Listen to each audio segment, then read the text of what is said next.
Along your path there will be some enemies that are going to try to slow you down, including one of these big guys. However, it only takes a few hits with your sword as long as you can dodge the fireballs to take them out.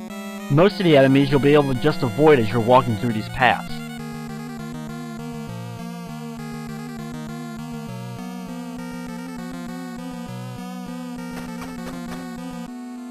Once we finally make it back outside and reach the top of the tower, walk over to the right and meet up with the Spirit of the Sky.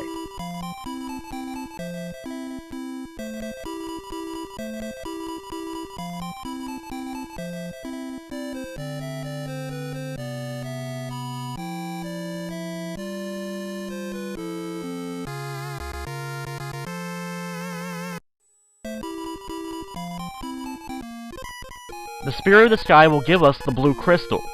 Now use the magic of Fleet so that we can get back outside the tower.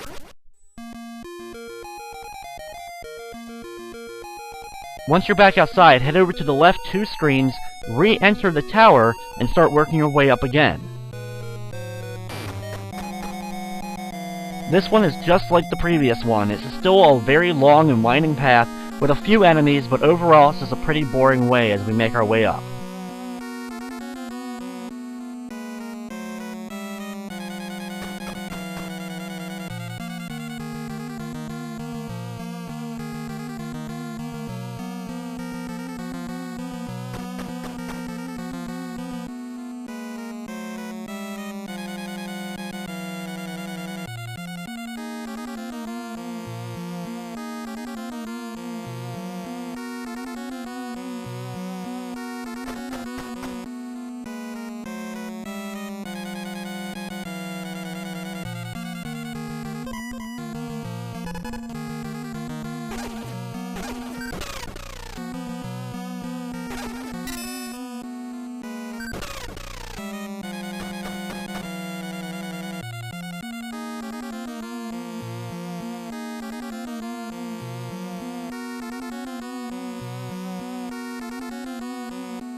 When we make it up to the top of the tower again, move over 1 screen, and we meet up with the Spirit of the Earth.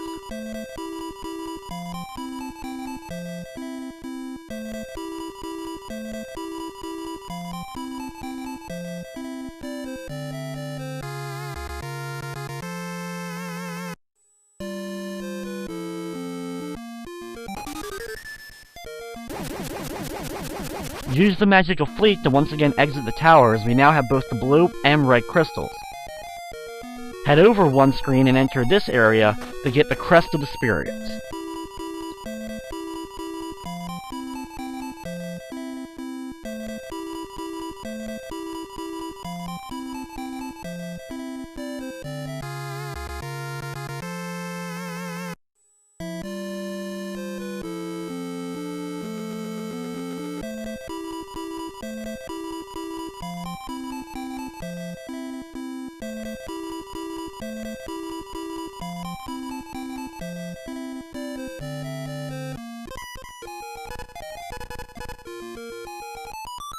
Now that we have all those items, use the ocarina to go back to the bar.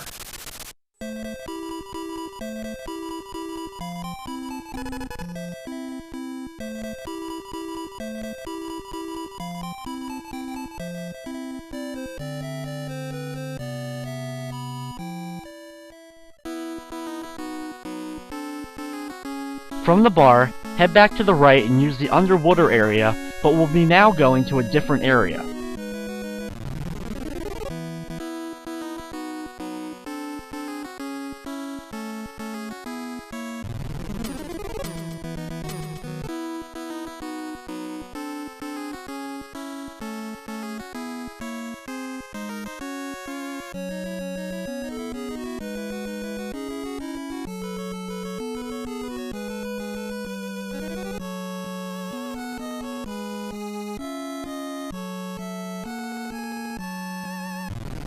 After exiting the water, continue heading north, watching out for some more of those jellyfish crabs, also bypassing the water cave. As we head north, we're now in a large mountain area. Throughout this path, there's going to be lots of falling rocks that are going to try to get in your way. Try to do your best to walk in between them and avoid them as you start heading north. We're going to be walking through a lot of the enemies, as well as some of those rocks, so just equip the heal mace to make sure that you can heal yourself up in case you take any damage.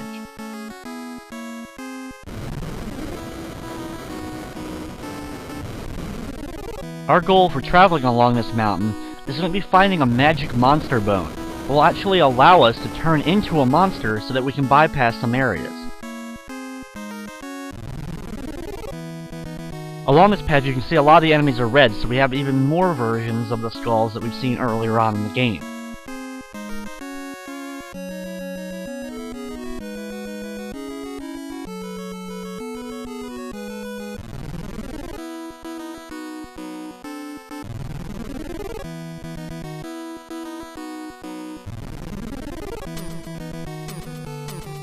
We'll have quite a few screens where we're going to have those big guys as well as those snake enemies again. So either make the decision to either walk through them using the heal mace to heal up, or take them out with your sword.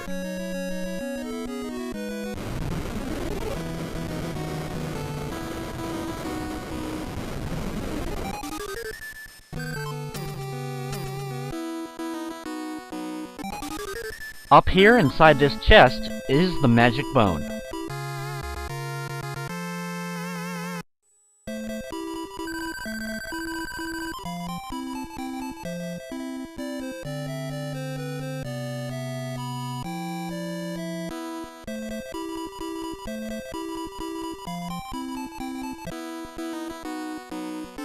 Our next goal is now to find probably the best spell in the game, which is the Magic of Thunder.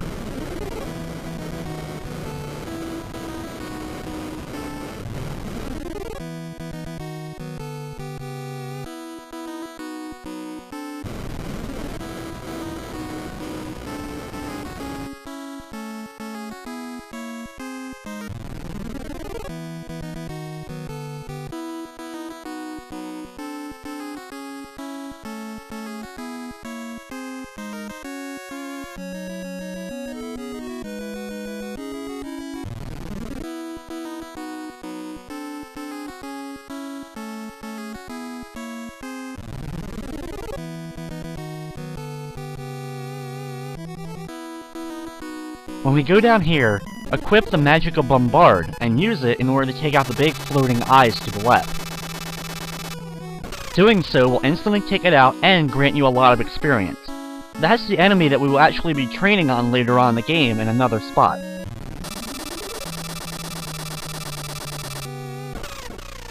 You can see that they give you quite a lot of experience for taking them out.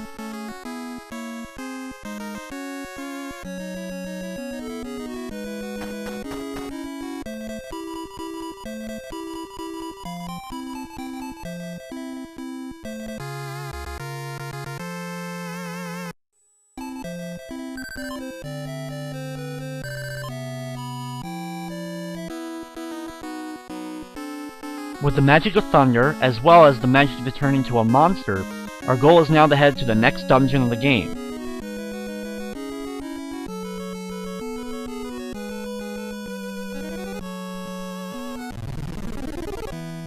Of course, be sure to take out these enemies as you see them along your path, so you can get some extra experience. It's also nice that they do drop some magic to pick up, so that you can replenish some of the magic you may use while using the heal mace.